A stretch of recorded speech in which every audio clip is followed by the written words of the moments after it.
Back here at Plexico Burris, we're going viral.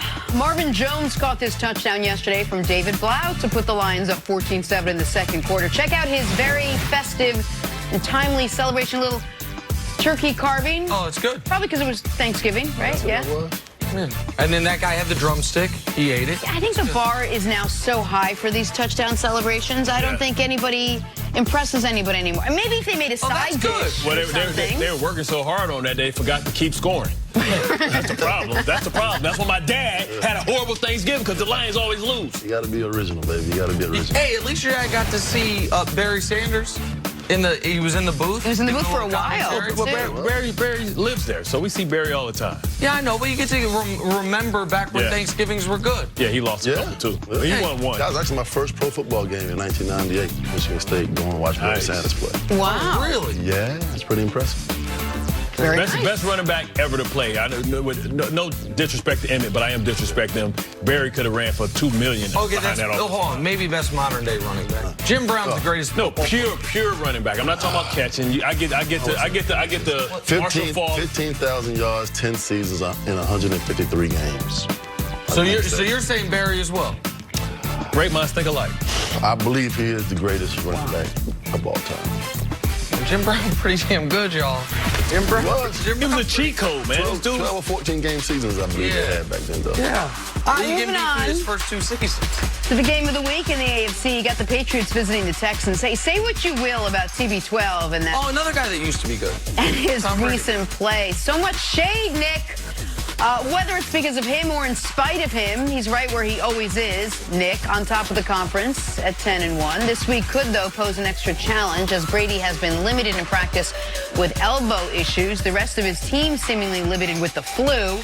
So, Nick, let's cut to the chase. Who you got in this one, Patriots or Texans? Man, I've been watching this game for too long. New England Patriots. The Houston Texans, doesn't matter what year it is, doesn't matter how much optimism they got. Remember the year the Texans were, I think, the last remaining undefeated team? Yeah. They got all those fancy Letterman jackets for a nationally televised game. New England then went and whooped them and took the one seed right from them. Or how about Deshaun Watson, his rookie season, I think it was. They, early in the year, right after he takes over the starting job, drives him down the field to win the football game against New England. All you got to do is hold Brady for 60 seconds. Nope, Brandon Cooks, corner of the end zone, touchdown, good night, good luck. Or the playoff games where the Texans have been embarrassed by the New England Patriots. They can't beat these guys, and they certainly can't beat this team with this defense this year.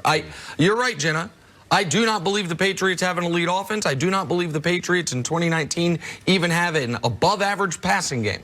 But they don't need it in this football game. The Texans' defense, by the way, 31st on third down, 32nd in the red zone, two spots that just kill you against a team that is as buttoned up as New England. So for all those reasons, I would be, and I'm more down on the Patriots than almost anybody. And you're still taking the Patriots. I would be shocked if the Texans are able to win this game. I wouldn't be shocked, but I don't think we need to really worry about Tom Brady's elbow. I mean, time after time, when you think Tom Brady's down, he comes back and proves everybody wrong. I mean, he's been doing that for 20 years now.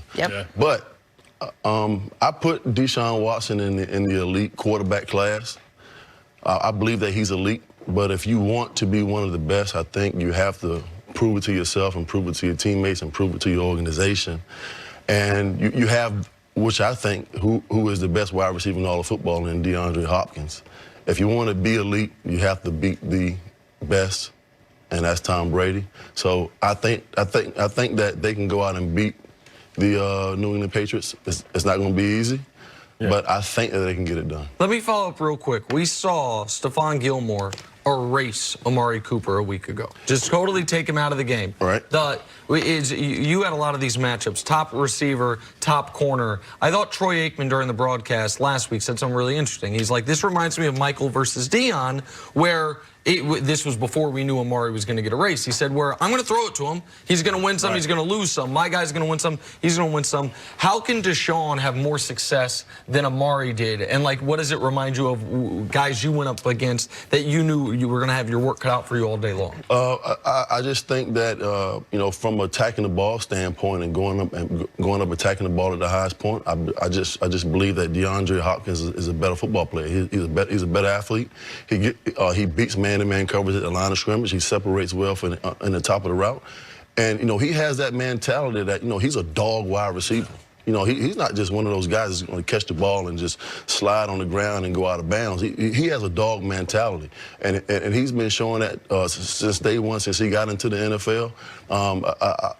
He's a big-time competitor, and he takes it personal when teams come up and press him at the line of scrimmage, which every wide receiver should. But to watch Amari Cooper go up against Stephon Gilmore last weekend and get shut out, for me, that would never happen. But I saw it happen, and but I do think that DeAndre Hopkins is the best wide receiver in all of football. Well, you look at DeAndre Hopkins and look at, just body type wise, the difference between him and Cooper. He has a greater catch radius, and he's not one of these guys that depends on the yak after the yards. He's a guy that catches the ball down the field. He'll give you some yak, but he does have that dog in him. You've seen, when they've had these joint practices, him getting in fights and barking back and forth. And also, I think the difference is Deshaun Watson is willing to give his guy a chance. Dak's not a guy that's willing to give his guy a chance. He saw him covered. He didn't give him the 50-50 ball. DeAndre Hopkins has made his entire career of winning the 50-50 balls because he doesn't have elite separation. He doesn't have elite speed. So guys are going to try and challenge him at the line of scrimmage, which I think Gilmore can do, but it could also, bite you because, me playing with Plex, knowing that sometimes somebody think they can get in his chest, and they try and bully, and the bully gets bullied because if you miss or you get out physical at the point of attack, then those are big plays down the field. One of the issues for the Texans in this specific game, I think, is the Patriots do such a great job of keeping everything in front of them, not allowing the big play. And I think Deshaun Watson will win a league MVP one day. I think he is a great football player. Right now, he has two bugaboos. One is turns the ball over a little too much, and the other is he seems to at times be more accurate on the deeper throws than the little shorter intermediate throws. Like the easier passes at times, he is not as precise with. That's all he's going to have against New England. They're not going to let DeAndre Hopkins get over the top. Here's the difference, right? Because listen, this is the Bang 8 king. You want to talk about Deion, right? This is the Bang 8 intermediate 15-yard Bang 8. I watched him make Deion pull both his hamstrings on the same play against us, against the Ravens, right? So when you think about DeAndre Hopkins, he's kind of that intermediate 15 to 20-yard guy. But they have Fuller and Stills that can run those safeties off, and you have to respect them. That's where you can either get the Bang 8 or the dagger. Tell the audience what the Bang 8 is. A Bang 8 is like a tight post. It's a 7-step post. 7-step post, or you can go with the 10 to 12-yard dig after everybody clears out, which gives you an opportunity to put Gilmore on his back. And because he's so physical, because he's so big, he can put him on his back and still have that catch radius because he's a little taller than Gilmore. So, I think this is going to be a battle, and strategically, I think that it can cause some problems for that great, defense because they have those two elite. They don't have one. They have two Deshaun Watsons, essentially, that's just going to run the top of the defense off. If you take all the players out of it, talk about the coaching discrepancy. Where would you even put a guy like Bill O'Brien up against a guy like Bill Belichick? Or as a player, does that not even factor into it when you get ready to take on another team? Of course it factors in because, I've played against the New England Patriots more than anybody in the NFL. One thing about Bill Belichick is that he's going to take he's going to take everything away that you do well. I've played him 6 or 7 times, and you're going to see something different every time that you play against him defensively. And I believe that he's going to show Deshaun Watson something different that he hasn't seen all season, and the Houston Texans are going to have to make adjustments on the fly. And when you go make those adjustments on the fly, it just may be too late. If the New England Patriots get up 2 touchdowns, the Houston Texans will be in trouble.